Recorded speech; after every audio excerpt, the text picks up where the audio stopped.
Peter, thank you for doing this. This is your last day as chairman of the board at ICANN. Can you give me a sense of what that means for you?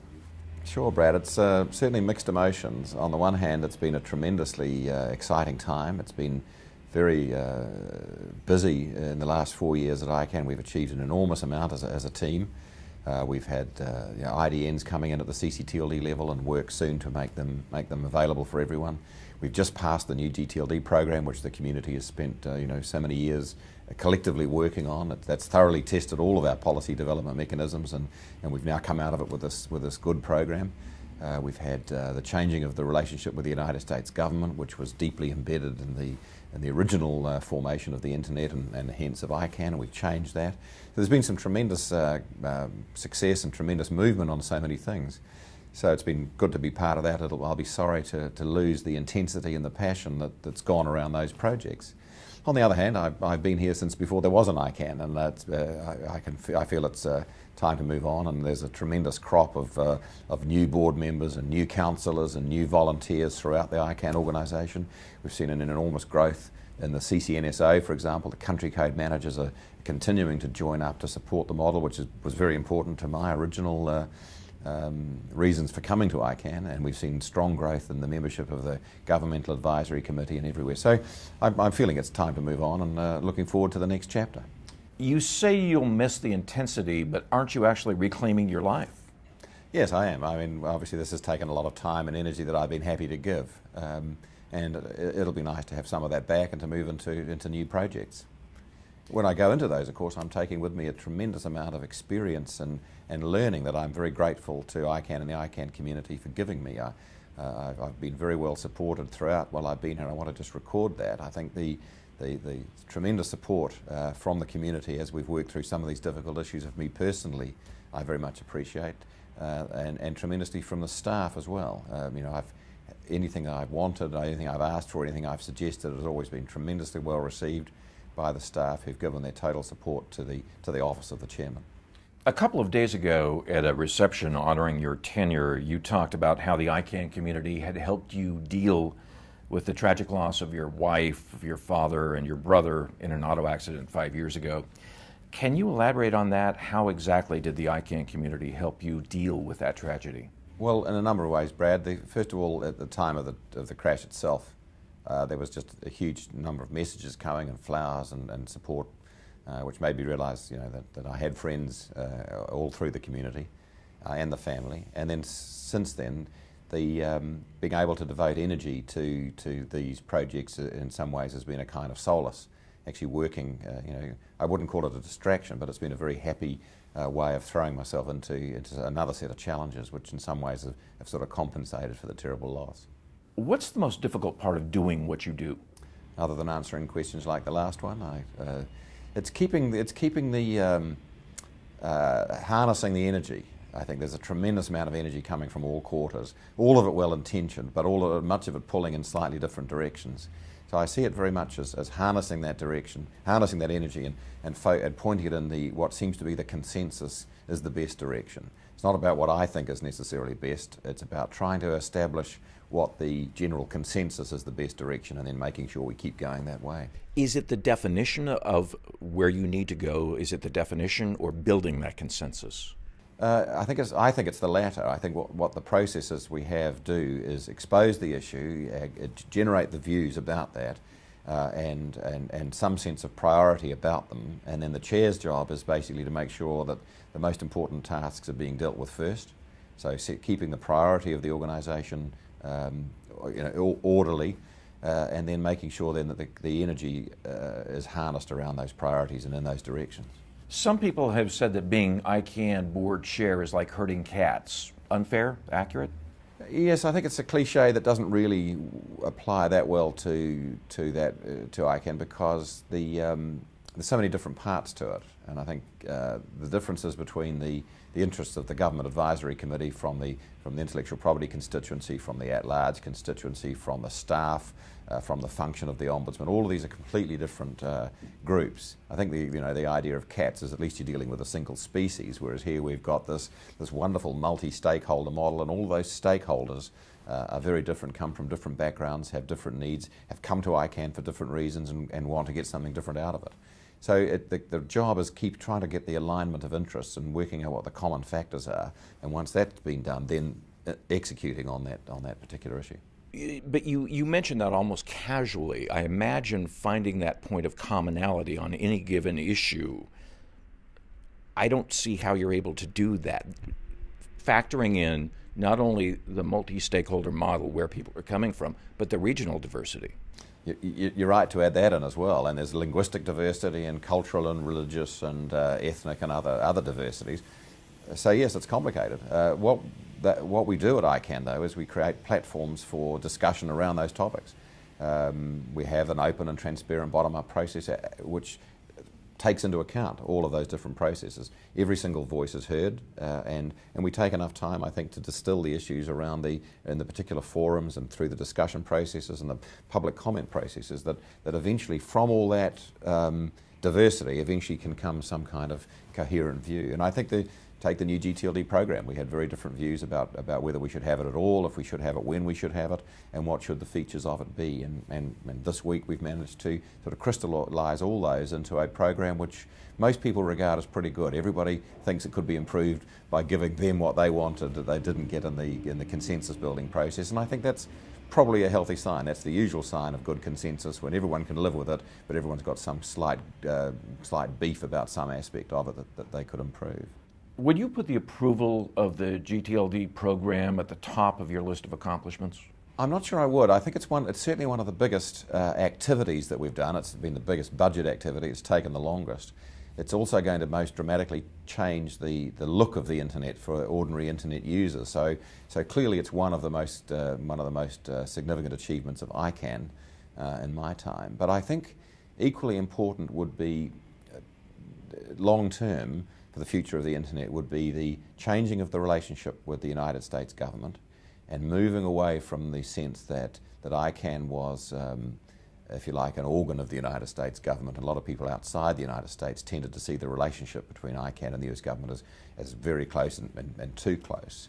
And I think shifting from ICANN being accountable to the US government on a reporting basis frequently to being responsible and accountable to the entire world community, I think historically that's probably going to be seen in the end as more significant. I think in 5 or 6 years' time people will not be able to understand why there was any problem with the new GTLDs. It'll become so much embedded as part of the process that the fact that we had to go through a process to get there will become lost. And historically what will be more important is the expanding responsibility of ICANN as the steward of all of that service. And I suppose a corollary to that is the growing support of governments for the multi-stakeholder model, as evidenced by their participation in the GAC itself, and also by the defence that we get from governments of the multi-stakeholder model in other fora in their own countries. I think the development of the multi-stakeholder model as the mechanism for dealing with this multi-jurisdictional, multinational, crucial infrastructural resource. We're the first. We're the first resource that's being dealt with on that kind of a way. Other systems have grown up nationally. You think of broadcasting, which is now global, and as you think of air travel, for example, which is global, or credit cards, which operate. We've got other systems, but they've all grown up nationally, and then there's been bilateral and then multilateral treaties which have explained them, whereas the internet sort of went global almost immediately, and we've had to develop a global solution straight away. And the multi-stakeholder model that we've pioneered is the way I think that the development of that in the end historically will be seen as more important than any one of the particular projects that we've undertaken, like IDNs or new GTLDs. So in other words, what you're saying is you've seen an actual reshaping of the organization. You seem to be saying to me the reshaping of the organization is your most proud achievement. Yep. Well, not the reshaping of the organisation internally. We've certainly done a lot of that. I've seen it grow from a staff of 3 or 4 to a staff of now between 120 and 140, depending on how you do the count. We've seen a complete change of the board committee structures, for example. We've created new board committees so that all of all of the work now done by ICANN has board oversight, which I think is what the community was wanting. But I'm not really talking about the internal mechanisms. They will change and adjust as the circumstances change, and we'll adapt the organisation to fit. I'm much more concerned, I think, with the role of the organisation, the principle of having a multi-stakeholder organisation responsible for this crucial resource. I think the relationship that body has had with the international community, I think that change is the most important one. To what extent did the debate on the GTLD program redefine the relationship between ICANN and the Governmental Advisory Committee? I don't think it redefined it. I think what it was because it's already defined in the bylaws, we've created the Governmental Advisory Committee to give us advice on matters of public policy that is the proper domain of government. They're the experts in that, and they have a very legitimate and historic concern for protecting the public policy interest and protecting the rights of citizens. They deal with issues that are beyond ICANN, and they criminal matters, fraud, revenue, etc., child pornography, and all those sorts of issues that are not part of the ICANN mandate. We have to have them involved to deal with those issues. And we've created a situation where they can give us advice and we can consider that advice. And historically, we haven't had a circumstance where we've disagreed with that advice. But the bylaws provide for that. And what the new GTLD process has done is actually tested all of the available mechanisms, I think, for the first time. We've never had an issue which has crossed across all of the constituencies, including the governments, and required such an extensive sort of cross-cultural, cross-organisational discussion. So I don't think it hasn't changed the relationship, but it certainly tested all of the mechanisms. Peter, you took some criticism after the last meeting in San Francisco when you said you wanted an early board vote here in Singapore on the new GTLD program with the idea of celebrating its passage, the criticism being that passage was preordained. Well, it wasn't preordaining the passage, but it seemed pretty clear to me at the time that certainly we were converging to a point where we would be able to move forward with a successful program. My comment was much more about if we were able to get to that stage, that would certainly be a moment to stop and pause and just recognise the effort that had gone into it from every element in the community. We've had intense debates between adherents and supporters of the concept of freedom of speech, and they've come into conflict with some of the aspects of intellectual property rights and trademarks. A very healthy tension in society and in ICANN, and we've resolved that satisfactorily. We've had a huge tension between governments who've been concerned about what would happen if sensitive strings that were culturally or religious, offended national sensitivities, what was going to happen if they came through, what would be the process, and we've resolved that. So I think my comment was I could see that we were coming to the point which we've now reached here in Singapore, and that when we did, it would be an appropriate time to stop and just mark it in some way as the success of the multi-stakeholder model in solving what's been a set of very difficult problems. Talk to me a little bit about the external perception of ICANN. Are people starting to understand its role? Well, I think it has. I think I've seen some changes in that. For example, it's now routinely studied as a matter of master's and PhD theses as multi-stakeholder model and internet governance. These are now actually recognised academic topics when they weren't 11 or 12 years ago. 11 or 12 years ago, and probably up till about 5 years ago, we would hear people talk about the ICANN experiment. And it was an experiment. Could a multi-stakeholder model be built that could coordinate this incredible resource? And we seem to have passed that point. We probably passed it 4 or 5 years ago, but we don't really notice until looking back. We observe it, but we no longer talk about the ICANN experiment. This is now a globally accepted method of doing this kind of thing. And we've seen that acceptance changing through the WSIS process, where there was a heavy discussion at the UN level about whether or not this kind of body should be responsible for something as important as this. And in the end, the conclusion was, well, yes, it should. So I think there's lots of signs that we've got that kind of acceptance. We've got all of the members of the G8, for example, are now contributing members of our Governmental Advisory Committee. And that's out of about 110, I think 110 governments are now participating actively in that. So everywhere you look now, there's signs that this is accepted, it's working, and it's being supported. That's the change.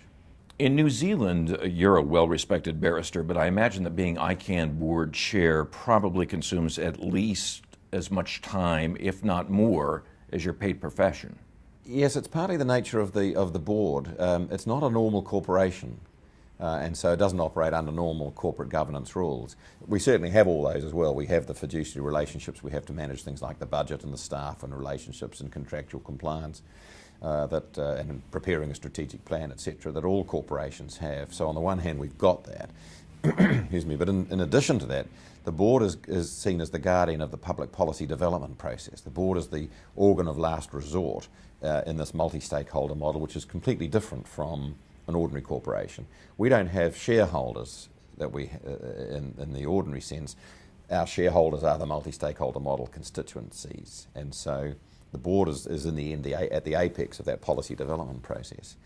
And for that reason, the board has to get involved very often to a much deeper level in the weeds of policy development process than we would if we were an ordinary corporate board. I've sat on other boards, and it's lovely to be able to ask the staff, has this been through the process? Are there any questions that the board should be aware of? And the answer is yes and no, and then the board votes. Here, the board has got to get often deeply involved in the issues and understanding and going back to the community. And so, as a result of all that, all of the board members spend far greater time on this than I would imagine on any other board commitment they have. And being the chair is just a larger example of that. So yes, it does take a considerable amount of time. Peter, what's next for you? Well, I go back to I have a short holiday from here. We're in a very interesting part of Asia, and I'm going to take a couple of days to recover. You know that an ICANN meeting for me runs for about 8 days of pretty intense meetings, etc. So we'll take a few days after that to recover, and then I go back to New Zealand and try and revive the law practice that I've had. And I sit as on a couple of New Zealand administrative and other tribunals, and I've got that kind of work to go back to. Finally, Peter, if you had any advice for your successor, what would it be? I think remain open to the challenges that come up from the community. It's very, very easy sometimes to think that there's a right way of doing things, but the multi-stakeholder model will change any views that you have about that. So I think keeping your mind open to solutions that the community develops, I suppose, is probably the major one. Peter, thank you very much. Thanks, Brad. It's been a pleasure.